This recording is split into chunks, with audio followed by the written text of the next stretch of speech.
Hello, എല്ലാവർക്കും സന്നിധി cup of ടീയിലേക്ക് സ്വാഗതം. ഇന്ന് നമ്മൾ ഉണ്ടാക്കാൻ പോകുന്നതൊരു ബ്രെഡാണ്.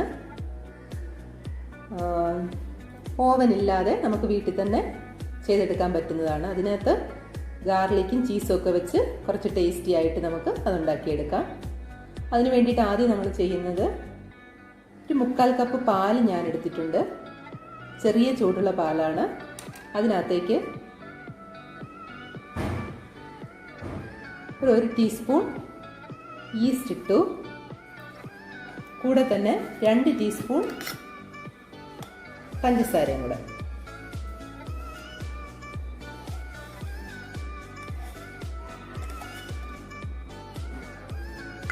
എന്നിട്ടിത് മിക്സ് ചെയ്ത് 10 മിനിറ്റത്തേക്ക് മാറ്റി വെച്ചേക്കുക.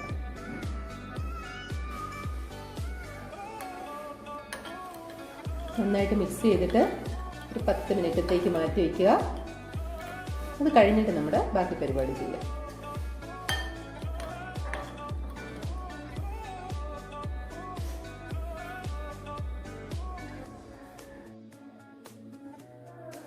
ഇപ്പം നമ്മൾ ഈസ്റ്റ് പാലിനകത്ത് ഇട്ടിട്ട് ഒരു 15 മിനിറ്റ് കഴിഞ്ഞു.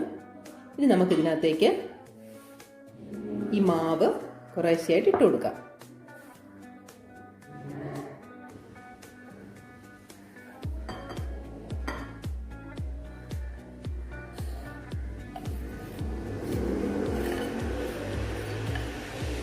മാവ് ഞാൻ കുറേശ്ശെയായിട്ട് ഈ മിക്സിയിലേക്ക് ഇട്ട് കൊടുക്കുകയാണ്. അതിലേക്ക് ഒരു ടീസ്പൂൺ ഉപ്പ് ചേർത്തു.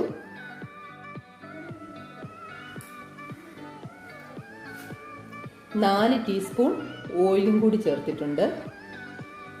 ഇനി ഇതൊന്ന് നമുക്ക് നന്നായിട്ട് മിക്സ് ചെയ്ത് കുഴയ്ക്കാം.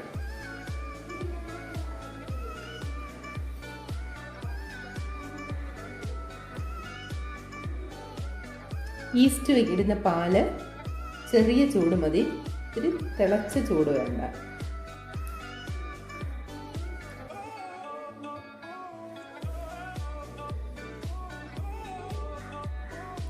നമുക്കിത് ഒരു കൗണ്ടർ ടോപ്പിൻ്റെയോ അല്ലെങ്കിൽ ചപ്പാത്തി പലകയുടെയോ മുകളിലോട്ടിട്ട് പൊറോട്ടയ്ക്ക് കുഴയ്ക്കുന്ന മാതിരി, ചപ്പാത്തിക്ക് കുഴയ്ക്കുന്ന മാതിരി ഒന്നും കുഴയ്ക്കണ്ട. ജസ്റ്റ് അതിൻ്റെ മുകളിലൊന്ന് നന്നായിട്ട് പ്രസ് ചെയ്തൊന്ന് കുഴച്ചെടുത്താൽ മതി. ഞാൻ ഈ ചപ്പാത്തി കല്ലിൻ്റെ മുകളിലാണ് ഇത് കുഴയ്ക്കുന്നത്.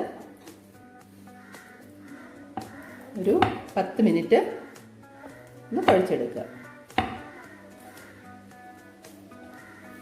പിന്നെ മുകളിൽ മാത്രം ഒന്ന് പ്രസ് ചെയ്ത് കുഴച്ചാൽ മതി.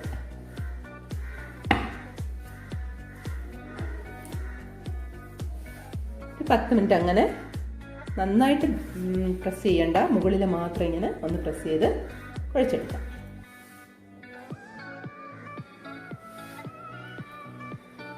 അപ്പം ഞാനിത് ഇങ്ങനെ ഒരു 10 മിനിറ്റ് കുഴച്ചെടുത്തിട്ടുണ്ട്. ഇനി നമുക്ക് കുറച്ച് എണ്ണ ഇതിനകത്ത്, ഒരു ടീസ്പൂൺ എണ്ണ ഇതിനകത്ത് തൂവി നമുക്കിത് അടച്ചു വയ്ക്കാം.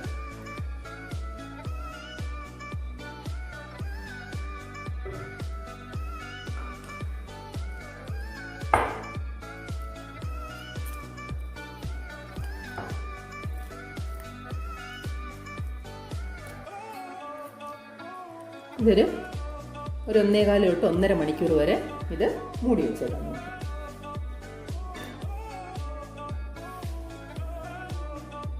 ഒരു 1.5 മണിക്കൂറിന് ശേഷം നമുക്കിത് ഉണ്ടാക്കിയെടുക്കാം.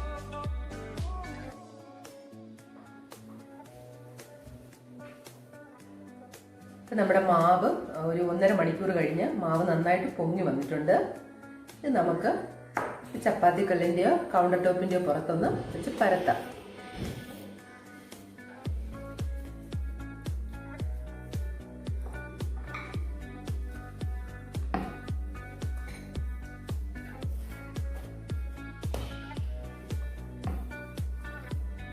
ഞാൻ ഈ മൈദാമാവാണ് എടുത്തേക്കുന്നത്. നിങ്ങൾക്ക് ഗോതമ്പ് മാവ് വേണമെങ്കിലും എടുക്കാം.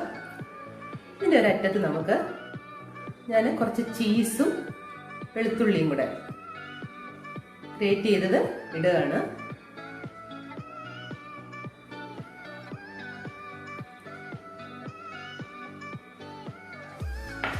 നിങ്ങൾക്കിത് വേണമെങ്കിൽ മാത്രം ഇട്ടാൽ മതി, ഇല്ലെന്നുണ്ടെങ്കിൽ ഇതുപോലെ ഈ ഫില്ലിംഗ് ഇല്ലാതെ ബ്രെഡ് നമുക്ക് ഉണ്ടാക്കിയെടുക്കാം. ഇത് നിങ്ങൾ തികച്ചും ഓപ്ഷണലാണ്, വെക്കുന്നവർ മാത്രം ചെയ്താൽ മതി. ഇതിന്റെ പുറത്ത് കുറച്ച് ചില്ലി ഫ്ലേക്സ്, മുളക് പൊടി ഇതിൽ കൊടുക്കാം.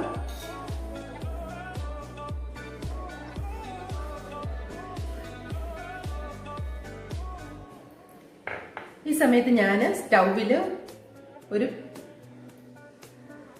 പാൻ വെച്ചിട്ട് 10-15 മിനിറ്റ് ചൂടാക്കിക്കൊണ്ടിരിക്കുകയാണ്.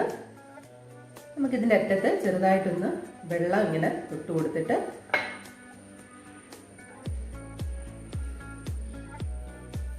നമുക്ക് ഇങ്ങനെ ചെയ്യാം.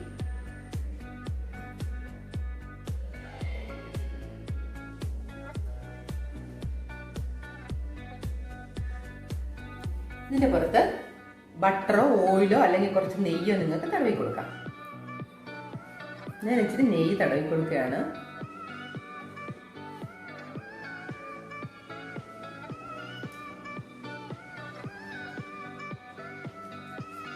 ഇതേപോലെ ഒരു ബേക്ക് ചെയ്യുന്ന പാത്രത്തിൽ പേപ്പർ ഇട്ടിട്ട് കുറച്ച് നെയ്യ് തടവി അതിനകത്ത് കുറച്ച് മാവ് ഇങ്ങനെ വിതറിയിട്ടുണ്ടായിരുന്നു. നമുക്ക് ഇതെടുത്ത് ഈ മാവെടുത്ത് ഇതിനകത്തേക്ക് വെക്കാം.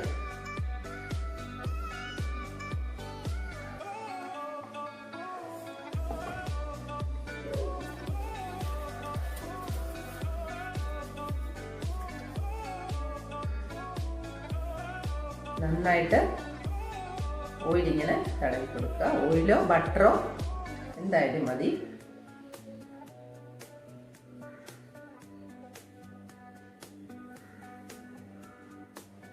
ഇനി നമുക്കിത് പാനിനകത്തേക്ക് വെക്കാം. സ്റ്റൗവിൽ പാൻ ചൂടായിട്ടിരിക്കുകയാണ്.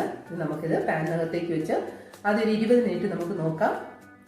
20 മിനിറ്റേക്ക് നിങ്ങൾ മൂടി തുറക്കണ്ട. 20 മിനിറ്റ് കഴിഞ്ഞ് നോക്കിയാൽ മതി ഇത് വെന്തോ ഇല്ലയോ എന്ന്. പാന് നമുക്ക് ഈ പാനിനകത്തേക്ക് വെച്ച് കൊടുക്കാം. ഈ മൂടി വെച്ച് അടച്ചിട്ട്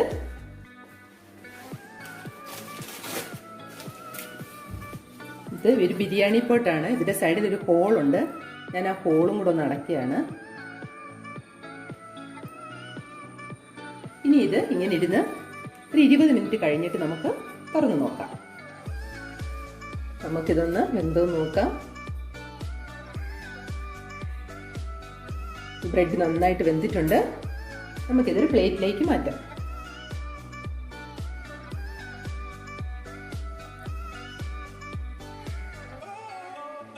ഇതാണ് നമ്മളുടെ ബ്രെഡ്. നമ്മൾ കടയിൽ നിന്ന് വാങ്ങിക്കുന്ന ബ്രെഡിൻ്റെയൊക്കെ അതുപോലുള്ള നല്ല സ്മെല്ലാണ് ഇതിനിപ്പോൾ. അകത്ത് ചീസും ഗാർലിക്കും ഒക്കെ വെച്ചിട്ടുണ്ട്. നമുക്കത് ഒന്ന് കട്ട് ചെയ്ത് കാണാം. ഞാൻ ഈ ബ്രെഡ് കട്ട് ചെയ്തിട്ടുണ്ട്. നല്ല സോഫ്റ്റ് ആയിട്ടിരിക്കുകയാണ് ബ്രെഡ്. ഇതാ കടയിൽ നിന്ന് വാങ്ങുന്ന മാതിരി തന്നെ. അപ്പോൾ നിങ്ങൾക്ക് ഈ റെസിപ്പി ഇഷ്ടപ്പെട്ടാൽ നിങ്ങൾ എൻ്റെ ചാനൽ സപ്പോർട്ട് ചെയ്യണേ. അപ്പോൾ വീണ്ടും അടുത്ത വീഡിയോയുമായി വരുന്നത് വരെ താങ്ക് യു.